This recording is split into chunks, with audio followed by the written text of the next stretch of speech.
നമസ്കാരം, ഞാൻ മീനു. ഞാനൊരു സ്പീച്ച് ലാംഗ്വേജ് പത്തോളജിസ്റ്റ് ആണ്. കുട്ടികളിലും മുതിർന്നവരിലുമുള്ള സംസാര ഭാഷാ വൈകല്യങ്ങൾ, പെരുമാറ്റ വൈകല്യങ്ങൾ എന്നിവ കണ്ടെത്തി അതിനനുസൃതമായ ചികിത്സ നൽകുന്നവരാണ് സ്പീച്ച് ലാംഗ്വേജ് പത്തോളജിസ്റ്റ് അഥവാ SLP. അപ്പോൾ നമ്മുടെ കുട്ടികളിൽ ഇന്ന് ഇത്തരത്തിലുള്ള അസുഖങ്ങൾ വളരെ കൂടുതലായി കാണുന്നുണ്ട്. എന്നാൽ ഇതിനെ ആരെ സമീപിക്കണം, അതുപോലെ എന്ത് ട്രീറ്റ്മെന്റ് ആണ് കൊടുക്കേണ്ടതെന്ന് പേരൻസിന് പലപ്പോഴും വ്യക്തമായ ഒരു ധാരണ ഇല്ല എന്ന് തന്നെ പറയാം. അപ്പോൾ നിങ്ങൾ എപ്പോഴാണ് ഒരു SLPയെ സമീപിക്കേണ്ടതായിട്ടുള്ളത് എന്നാണ് ഈ വീഡിയോയിലൂടെ ഞാൻ ഡിസ്കസ് ചെയ്യുന്നത്. ഒന്നാമതായി ഡെവലപ്മെന്റൽ ലാംഗ്വേജ് ഡിസോർഡർ, അതായത് പ്രായത്തിനനുസരിച്ച് കുട്ടികൾക്ക് ഭാഷ മനസ്സിലാക്കുവാൻ സാധിക്കുന്നില്ല, സംസാരിക്കാൻ സാധിക്കുന്നില്ല. 2, ഓട്ടിസം സ്പെക്ട്രം ഡിസോർഡർ എന്ന് നമ്മൾ ഏറ്റവും കൂടുതൽ കേൾക്കുന്ന ഒരു വേർഡ് തന്നെയാണ് ഓട്ടിസം എന്നുള്ളത്. അതായത് അസാധാരണമായ പെരുമാറ്റം, അതുപോലെ മറ്റുള്ളവരോട് ഇടപഴകാൻ സാധിക്കുന്നില്ല, സംസാരത്തിലും ഭാഷയിലും ഉണ്ടാകുന്ന ബുദ്ധിമുട്ട്, ഐ കോണ്ടാക്ട് തരുന്നില്ല, അതായത് മുഖത്ത് നോക്കുന്നില്ല, അശ്രദ്ധ, ഇതൊക്കെയാണ് ഓട്ടിസത്തിന്റെ പ്രധാനമായ സിംറ്റംസ്.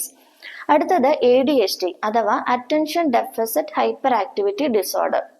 അതായത് കുട്ടികൾക്ക് ഒരു സ്ഥലത്ത് ഇരുന്ന് കളിക്കുവാനോ ഒരു പ്രവൃത്തി ചെയ്യുവാനോ സാധിക്കാതെ അസ്വസ്ഥരായി ഓടുക, അതുപോലെ അശ്രദ്ധ, മറ്റുള്ളവരോട് ഇടപഴകാൻ സാധിക്കുന്നില്ല, സംസാരത്തിലും ഭാഷയിലും ബുദ്ധിമുട്ട് അനുഭവപ്പെടുന്നു.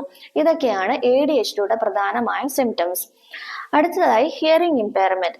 ചെറുതും വലുതുമായ ശബ്ദങ്ങളോട് പ്രതികരിക്കുന്നില്ല, അതുകൊണ്ട് തന്നെ സംസാരത്തിലും ഭാഷയിലും അതിൻ്റെതായ ബുദ്ധിമുട്ടുകൾ അനുഭവപ്പെടുന്നു. അടുത്തത് സ്പീച്ച് സൗണ്ട് ഡിസോർഡർ, അതായത് സംസാരം വ്യക്തമല്ലാത്ത ഒരവസ്ഥയാണ്. അതായത് അക്ഷരങ്ങൾ മാറ്റി സംസാരിക്കുന്നതും വ്യക്തമല്ലാത്തതുമായ സംസാരം, ഇതൊക്കെ സ്പീച്ച് സൗണ്ട് ഡിസോർഡറിന്റെ ഭാഗമായിട്ടാണ് വരുന്നത്. അടുത്തത് സ്റ്റട്ടറിംഗ് അഥവാ വിക്ക്. സംസാരം ഒരു തുടർച്ചയായ രീതിയിൽ മുന്നോട്ട് കൊണ്ടുപോകാൻ സാധിക്കുന്നില്ല, അതിനിടയിൽ റെപ്പറ്റീഷൻസ്, അതായത് ആവർത്തനങ്ങൾ വരുന്നു, ബ്ലോക്സ് വരുന്നു. ഇതൊക്കെയാണ് സ്റ്റട്ടറിംഗ് എന്ന് പറയുന്നത്. അടുത്തത് ലേണിംഗ് ഡിസബിലിറ്റി, അതായത് പഠന വൈകല്യം. കുട്ടികൾക്ക് പഠിക്കുവാൻ സാധിക്കുന്നില്ല, പഠിക്കുമ്പോൾ ഭയങ്കരമായിട്ടുള്ള ഒരു അശ്രദ്ധ തോന്നുന്നു, ഒരു പ്രത്യേക വിഷയങ്ങൾ പഠിക്കാനുള്ള ബുദ്ധിമുട്ട്, പഠിച്ച ആശയങ്ങൾ പെട്ടെന്ന് മറന്നു പോകുന്നു, വായിക്കുവാനും എഴുതുവാനും ഉള്ള ബുദ്ധിമുട്ട്. ഇതൊക്കെയാണ് പഠന വൈകല്യങ്ങൾ എന്ന് പറയുന്നത്. അടുത്തത് ഇന്റലക്ച്വൽ ഡിസബിലിറ്റി അഥവാ ബുദ്ധി വൈകല്യം.